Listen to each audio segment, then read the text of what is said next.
नमस्कार, इन खबर में आपका स्वागत है। मैं विद्याशंकर तिवारी हूँ। 29, 30 और 31 अगस्त को पेंगोंग लेक के दक्षिणी छोर पे जो कुछ भी हुआ रेजिंगला में, क्या उसके रिपरकशन में कोई बड़ा हमला हो सकता है?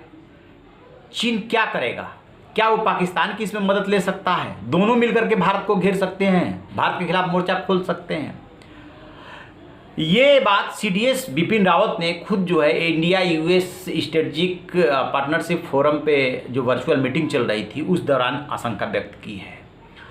और अपने अमेरिकी काउंटर पार्ट से जब वो बातचीत कर रहे थे, इसके अलावा 31 तारीख को जो वहाँ के अधिकारी ने बयान दिया था अमेरिका ने चीन की गतिविधियों को लेकर के, वो सब चीज़ें यदि आप एक साथ एनालिसिस करेंगे तो पाएंगे कि कुछ तो चल रहा है। अब उधर चीन की क्या दिक्कत है कि एक तरफ जब उत्तरी छोर पे आपने यानी कि फिंगर्स पे आपने दबाव बढ़ाया तो भारत ने जो है दक्षिणी छोर पे दबाव बढ़ा दिया।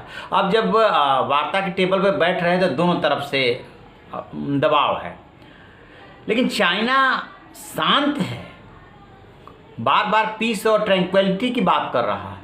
हकीकत में ऐसा नहीं है।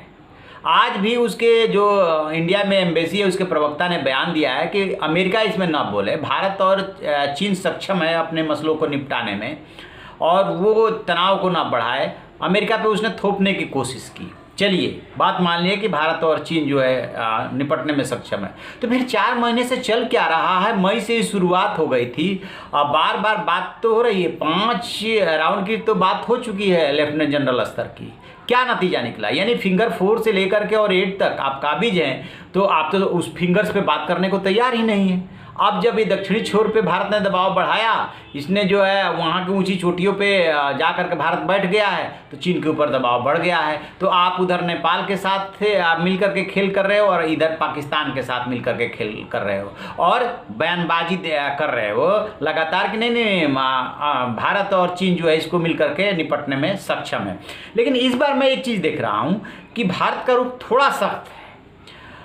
विदेश मंत्रालय के प्रवक्ता अनुराग श्रीवास्तव ने जो बयान जारी किया, उन्होंने यही किया कि 4 महीने में वहाँ पे क्या हो रहा है, किस तरीके से एलएसी क्रॉस किया गया या उस पर टेंशन बढ़ाई गई। चीन पे सीधे सीधे भारतीय विदेश मंत्रालय ने वार किया और सीडीएस ने भी आगाह किया है। उधर से देख रहा हूँ चाइना से कि स्ट्रेटजिकली बात कर रहे हैं। वो जैसे चीनी ऐप्स बैन किए गए 118, तो वो कह रहे हैं कि भारत को ऐसा नहीं करना चाहिए, भारत को चीन के साथ रिश्तों को समझना चाहिए, इससे भारत को ही नुकसान होगा, अमेरिका की स्ट्रेटजी में और ट्रैप में नहीं आना चाहिए। फिर इधर से बयान जारी होता है एम्बेसी की तरफ से कि भारत और चाइना सक्षम है बातचीत से मसले को सुलझाने को। लेकिन जब ड्रैगन इस तरीके की बात करे तो समझ जाइए कि उसके मतलब उसके अंदर कुछ पक रहा है, क्योंकि कहा तो ये भी जा रहा है कि उधर राष्ट्रपति जो है शी जिनपिंग उन्होंने एक मीटिंग ली और उसी दौरान ये घटना हो जाती है कि चाइनीज जो है पीएलए वो चल देती है कब्जा करने के लिए दक्षिण की चोटियों पे।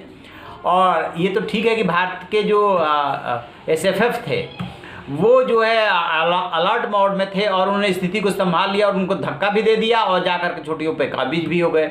तो चीन कुछ तो कर रहा है, बट ऊपर से बयान दे रहा है शांति की, जैसे कि हम विस्तारवाद के समर्थक नहीं हैं, हम किसी की एक इंच जमीन नहीं कब्जाते हैं, हम शांति चाहते हैं। शांति चाहते नहीं हैं, मतलब 29 तारीख के बाद से चीन की तरफ से लगातार प्रयास जारी है और भारतीय जो फोर्स है उसको इस बात की आशंका है कि चीन कोई भी गड़बड़ी किसी भी मोर्चे पे कर सकता है। ये भी संभव है कि इस मोर्चे पे ना करे, किसी और मोर्चे पे गड़बड़ी करे, लिहाजा भारत उसके लिए तैयार है। लेकिन अब ये देखते हैं कि जो बातचीत चल रही है, भारत ने तो आक्रामक रुख अपनाया है, इसके बाद कोई नतीजा निकलता है या ये लंबा खींचता है?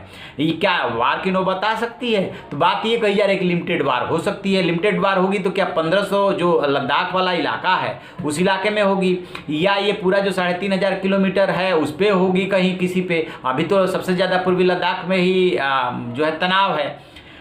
तो चलिए नजर रहेगी इस पे, जैसे कोई अपडेट मिलेगा हम आपको बताएंगे। आप देखते रहिए हमारा डिजिटल चैनल इन खबर। Thank you. इन खबर चैनल को सब्सक्राइब करें और बेल आइकन दबाना ना